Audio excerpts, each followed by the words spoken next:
रात के 1 बजे चंद्रयान 3 ने पकड़ी थी बिजली की रफ्तार। इसरो ने किया एक ऐसा फैसला जिसने सबकी नींद उड़ाकर रख दी। चंद्रयान की एक और बड़ी सक्सेस पर झूम उठा पूरा भारत। दोस्तों, हमारा चंद्रयान 3 इस समय बिजली की रफ्तार से चांद पर फतह हासिल करने के लिए आगे बढ़ रहा है और अभी तक इसके सफर में जितने भी पड़ाव या जितनी भी मुश्किलें आई हैं, उन सभी का इसने डटकर सामना किया है। अभी हाल ही में इसरो के वैज्ञानिकों ने एक ऐसा कारनामा किया है जिसने सबको हैरान कर दिया है। दरअसल चांद पर पहुंचने के सफर में चंद्रयान ने एक बहुत बड़े पड़ाव को पार किया है। तो इसरो ने आखिर ऐसा क्या किया कि पूरे भारत में हर तरफ खुशी की लहर है? वो कौन सा बड़ा पड़ाव है जो चंद्रयान ने अभी पार किया है, जिसमें जरा से भी गलती से चंद्रयान चंद्रमा को छोड़कर वापस पृथ्वी की ओर आ सकता था? यही सब आज हम इस वीडियो में आपको बताने वाले हैं, इसलिए वीडियो को अंत तक जरूर देखिएगा। दोस्तों, 14 जुलाई 2023 के दिन जब से चंद्रयान लॉन्च हुआ है, तब से ही यानी पिछले करीब 18 दिनों से पृथ्वी के चक्कर काट रहा था और फिर आया 1 अगस्त 2023 का वो दिन जब हमारे चंद्रयान को एक बड़े पड़ाव से गुजरना था। रात के करीब 1 बजे का समय था और इसरो के बेस के अंदर कोई भी वैज्ञानिक सोया नहीं था। सभी को मालूम था कि चंद्रयान 3 मिशन के लिए यह समय कितना ज्यादा महत्वपूर्ण है। दरअसल पृथ्वी का चक्कर काटते हुए हमारा चंद्रयान उस पॉइंट पर पहुंच गया था जब उसे अर्थ के ऑर्बिट को छोड़कर ट्रांसलूनर ऑर्बिट में प्रवेश करना था। ये चीजें सुनने में भले ही आसान लगे, लेकिन चंद्रयान के एक एक स्टेप के पीछे इसरो के वैज्ञानिकों की ना जाने कितने सालों की मेहनत छिपी हुई होती है, क्योंकि लाखों करोड़ों कैलकुलेशंस करके ही ऐसे मिशन को अंजाम दिया जाता है। इस समय बाल बराबर की भी चूक पूरे मिशन को फेल कर सकती है। यही वजह है कि कोई भी बड़ा पड़ाव आने से पहले इसरो के सभी वैज्ञानिक की टेंशन बहुत ज्यादा बढ़ जाती है।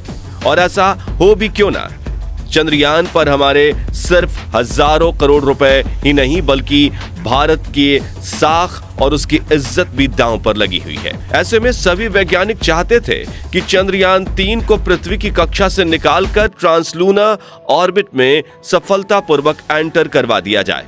वैज्ञानिकों ने प्लान किया था कि इन 18 दिनों में चंद्रयान बिना फ्यूल खर्च किए सिर्फ अर्थ की ग्रेविटी का इस्तेमाल करके उस स्पीड को प्राप्त कर ले जिसे पृथ्वी की स्केप वेलोसिटी कहा जाता है। आपकी जानकारी के लिए बता दें कि स्केप वेलोसिटी उस न्यूनतम वेग या उस रफ्तार को कहते हैं जो कि मूविंग बॉडी जैसे रॉकेट या अंतरिक्ष यान वगैरह को किसी प्लेनेट या मून की ग्रेविटेशनल फील्ड से बाहर निकालने के लिए चाहिए होती है। आसान शब्दों में कहें तो हमारी धरती यानी पृथ्वी के ग्रेविटेशनल फील्ड से बाहर निकलने के लिए जिस न्यूनतम रफ्तार की जरूरत होती है उसे अर्थस्केप वेलोसिटी कहा जाता है। ये हर एक प्लेनेट पर उसके गुरुत्वाकर्षण बल के हिसाब से अलग अलग होती है।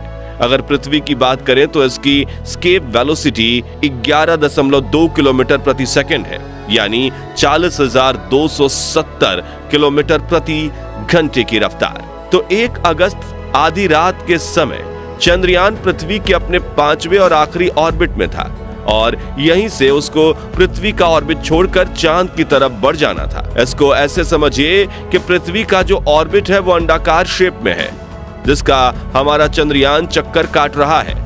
इस ऑर्बिट का पृथ्वी की सतह से सबसे दूर वाला पॉइंट करीब 1,27,000 किलोमीटर दूर है, जिसे अपोजी कहा जाता है। वहीं ऑर्बिट का सबसे करीब वाला पॉइंट 236 किलोमीटर है, जिसे पेरिजी कहा जाता है। तो इसरो वैज्ञानिकों का काम यह था कि जब चंद्रयान अपना 5वां ऑर्बिट पूरा करके इसके पेरिगी पॉइंट पर पहुंचे तो तभी उन्हें एक बटन दबाकर या कहें कि कमांड देकर चंद्रयान की रफ्तार को एक बूस्ट और एक पुश देना था।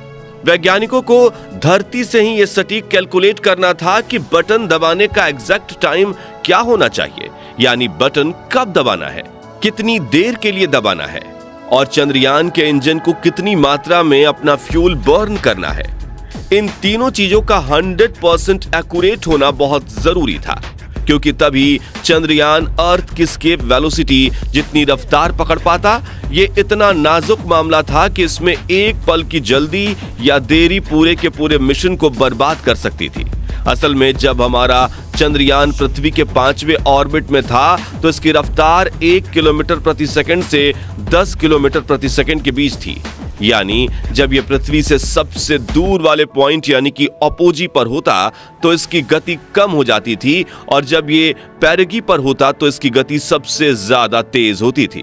आप में से काफी लोग जानते होंगे कि ऐसा पृथ्वी की ग्रेविटी की वजह से होता है। तो जब चंद्रयान पृथ्वी के 5वें ऑर्बिट में पेरिगी पॉइंट पर आया तब उसकी रफ्तार 10 किलोमीटर प्रति सेकंड थी। यानी वैज्ञानिकों को इसे बस इतना बूस्ट देना था कि इसकी स्पीड बढ़कर 11.2 किलोमीटर प्रति सेकंड से थोड़ी सी ज्यादा हो जाए। कुल मिलाकर मामला बहुत ज्यादा नाजुक था। लेकिन आपको जानकर बेहद खुशी होगी कि हमारे इसरो के वैज्ञानिकों ने अपनी सभी कैलकुलेशंस को सही साबित करते हुए इस काम को सफलतापूर्वक अंजाम दे दिया है। इसरो की तरफ से यह खुशखबरी ट्वीट करके हमारे साथ साझा की गई है। इस ट्वीट में इसरो ने लिखा है कि सक्सेसफुल पेरिगी फायरिंग करते हुए चंद्रयान को पृथ्वी की कक्षा से निकालकर ट्रांसलूनर ऑर्बिट में एंटर करवा दिया गया है। हालांकि ऐसा बिल्कुल नहीं है कि यहां से आगे अब चंद्रयान का रास्ता आसान होने वाला था, बल्कि जिस ट्रांसलूनर ऑर्बिट की हम बार बार बात कर रहे हैं, चंद्रयान के लिए यह भी कोई आसान रास्ता नहीं था। आपको बता दें कि इस रास्ते पर हमारा चंद्रयान चांद की तरफ नहीं बल्कि खाली स्पेस की तरफ आगे बढ़ रहा था। जी हां, आपने सही सुना। इस समय हमारा चंद्रयान जिस दिशा में आगे बढ़ रहा था वह चांद है ही नहीं, उसके सामने खाली स्पेस के अलावा और कुछ नहीं था। अब ऐसा क्यों किया जा रहा था, चलिए इस बारे में आपको समझाते हैं। असल में दोस्तों, हमारा चांद एक जगह रुका हुआ नहीं है, बल्कि वो लगातार हमारी पृथ्वी के चक्कर काट रहा है। ऐसे में चंद्रयान को चांद के पीछे पीछे गोल नहीं घुमाया जा सकता, बल्कि वो एक सीधी दिशा में पहले से तय की गई रफ्तार से इस उम्मीद से आगे बढ़ रहा था कि एक पॉइंट पर जाकर उसकी मुलाकात चांद से होगी। और वो पॉइंट कहां पर है, ये भी इसरो के वैज्ञानिक बहुत अच्छे से जानते हैं। एक पल के लिए जरा सोचिए कि हमारे वैज्ञानिक को कितनी कैलकुलेशन करनी पड़ती होगी ये अंदाजा लगाने के लिए कि फला दिन, इस समय, इस घड़ी, इस सेकंड हमारा चांद इस पॉइंट पर होगा और हमें अपने चंद्रयान को एक पार्टिकुलर रास्ते पर इस गति से और इतने समय तक आगे बढ़ाना है कि ठीक उसी समय हमारा चंद्रयान भी इस पॉइंट पर पहुंच जाए। सोच कर देखें तो अपने वैज्ञानिकों के इस अथक प्रयासों पर बस दिल से सलूट करने का ही मन करेगा। तो दोस्तों, चंद्रयान इस समय पृथ्वी को छोड़कर चांद की तरफ निकल पड़ा है और इसका अगला इम्तिहान 5 अगस्त को पूरा किया जाएगा, जिससे यह ट्रांसलूनर ऑर्बिट को सफलतापूर्वक पार करके लूनर ऑर्बिट यानी कि चांद की कक्षा में प्रवेश कर जाएगा। चांद के ऑर्बिट में आने के बाद ये इसके भी चक्कर काटने शुरू कर दिया, ठीक वैसे ही जैसे ये पृथ्वी का चक्कर काट रहा था। लेकिन पृथ्वी के चक्कर लगाते हुए समय के साथ इसके चक्कर का आकार और स्पीड दोनों बढ़ाए जा रहे थे, जबकि चांद का चक्कर लगाते हुए इसे इसके बिल्कुल उलट काम करना है। यानी चांद के ऑर्बिट में चंद्रमा का हर एक चक्कर इसके ऑर्बिट को छोटा करता जाएगा और इसके साथ ही इसकी गति को भी धीरे धीरे कम कर दिया जाएगा। इस तरह वो दिन अब ज्यादा दूर नहीं है जब हमारा चंद्रयान चांद के ध्रुवीय इलाके में उतरकर इतिहास के पन्नों पर सुनहरे अक्षरों से अपना और भारत का नाम लिखवाएगा। दोस्तों, पृथ्वी के ऑर्बिट से निकलकर ट्रांसलूनर ऑर्बिट में दाखिल होना और ट्रांसलूनर ऑर्बिट से चांद की लूनर ऑर्बिट में दाखिल होना कोई छोटी मोटी उपलब्धि नहीं है। हम सभी भारतीयों को इस पर गर्व होना चाहिए और हमें अपने वैज्ञानिकों को इसकी बधाई भी देनी चाहिए। अगर आप भी देश से प्यार करते हैं तो कमेंट बॉक्स में इसरो को कांग्रेचुलेट जरूर करें। बाकी आज की इस वीडियो में बस इतना ही। वीडियो अच्छी लगी हो तो इसे लाइक और चैनल को सब्सक्राइब जरूर करें। साथ ही बेल आइकन को भी प्रेस कर दें ताकि नई वीडियो की नोटिफिकेशन आपको समय पर मिलती रहे। वीडियो अंत तक देखने के लिए धन्यवाद।